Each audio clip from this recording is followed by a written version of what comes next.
Shame spread within me like a suffocation. But the past day of my torture was not easily forgotten. I ventured a further remark. Swamiji, I am puzzled about following your instruction. Suppose I never ask for food and nobody gives me any. I should starve to death. Die then. This alarming counsel split the air. Die if you must, Mukund. Never believe that you live by the power of food and not by the power of God. He who has created every form of nourishment, he who has bestowed appetite, will inevitably see that his devotee is maintained. Do not imagine that rice sustains you, nor that money or men support you. Could they aid if the Lord withdraws your life breath? They are his instruments merely. Is it by any skill of yours that food digests in your stomach? Use the sword of your discrimination, Mukund. Cut through the chains of agency and perceive the single cause. I found his incisive words entering some deep marrow. Gone was an age-old delusion by which bodily imperatives outwit the soul.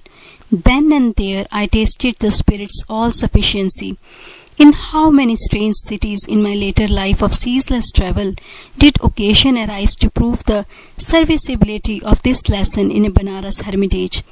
The sole treasure that had accompanied me from Calcutta was a sadhu's silver amulet bequeathed to me by my mother. Guarding it for years, I now had it carefully hidden in my ashram room. To renew my joy in the talismanic testimony, one morning I opened the locked box.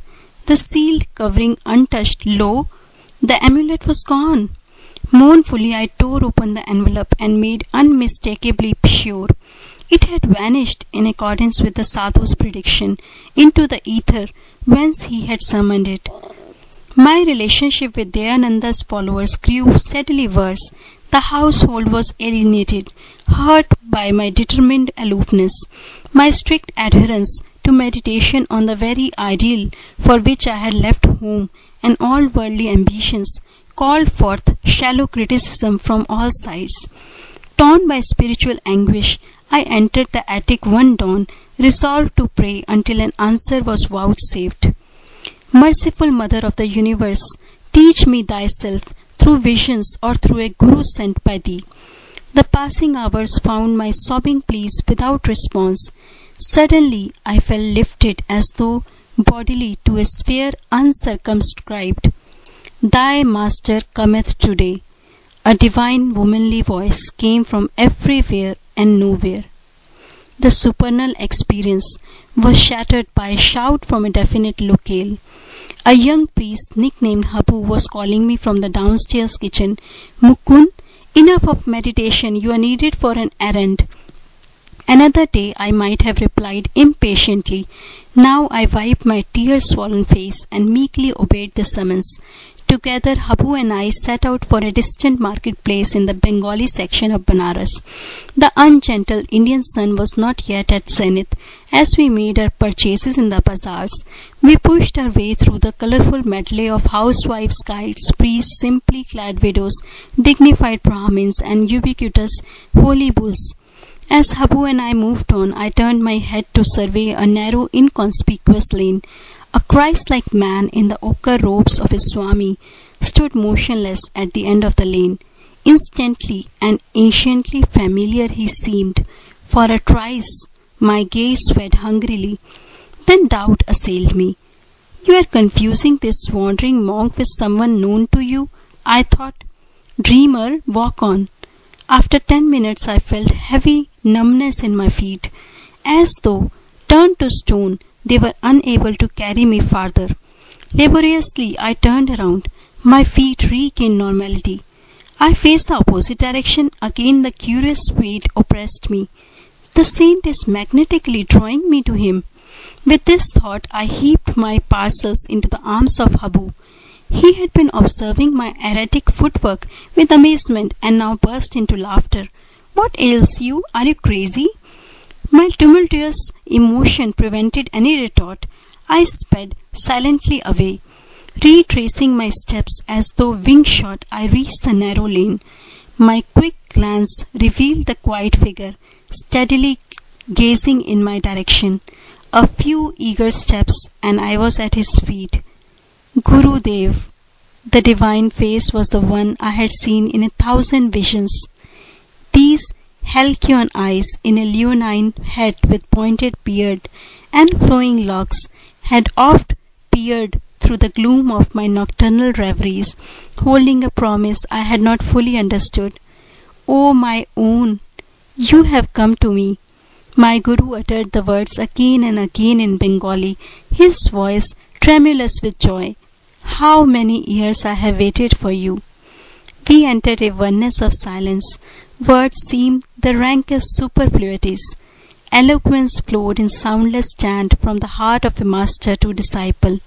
With an antenna of irrefragable insight, I sensed that my Guru knew God and would lead me to Him. The obscuration of this life disappeared in a fragile dawn of prenatal memories. Dramatic time, past, present, and future are its cyclic scenes. This was not the first son to find me at these holy feet. My hand in his, my Guru led me to a residence in the Rana Mahal section of the city. His athletic figure moved with firm tread. Tall, erect, about 55 at this time, he was active and vigorous as a young man. His dark eyes were large, beautiful, with plumbless wisdom. Slightly curly hair softened a face of striking power. Strength mingled subtly with gentleness. As we made our way to the stone balcony of the house which overlooked the Ganges, he said affectionately, "I shall give you my ashrams and all I possess. Sir, I come for wisdom and God realization. Those are your treasure troves I am after." The swift Indian twilight had dropped its half curtain before my master spoke again. His eyes held unfathomable tenderness. "I give you my unconditional love." Precious words. A quarter century elapsed before I had another auricular proof of his love. His lips were strange to ardor. Silence suited his oceanic heart. "Will you give me the same unconditional love?" He gazed at me with childlike trust. "I will love you eternally, Gurudev." Ordinary love is selfish, darkly rooted in desires and satisfactions. Divine love is without condition, without boundary, without change. The flux of the human heart is gone forever at the transfixing touch of pure love. He added humbly, "If ever you find me falling from a state of God realization, please promise me to put my head on your lap and help to bring me back to the cosmic beloved we both worship." He rose then in the gathering darkness and guided me to an inner room. As we ate mangoes and almond sweetmeats, he unobtrusively wove into his conversation an intimate knowledge of my nature. I was awestruck at the grandeur of his wisdom, exquisitely blended with an innate humility. "Do not grieve for your amulet. It has served its purpose." Like a divine mirror, my Guru apparently had caught a reflection of my whole life. "The living reality of your presence, Master, is joy beyond any symbol.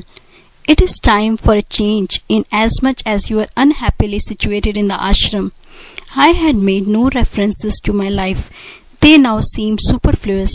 By his natural, unemphatic manner, I understood that he wished no astonished ejaculations at his clairvoyance. "You should go back to Calcutta. Why exclude relatives from your love of humanity?" His suggestion dismayed me.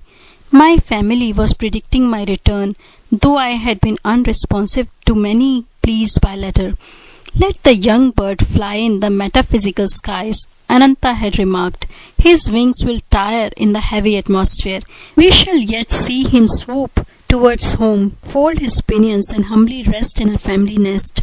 This discouraging simile fresh in my mind, I was determined to do no swooping in the direction of Calcutta.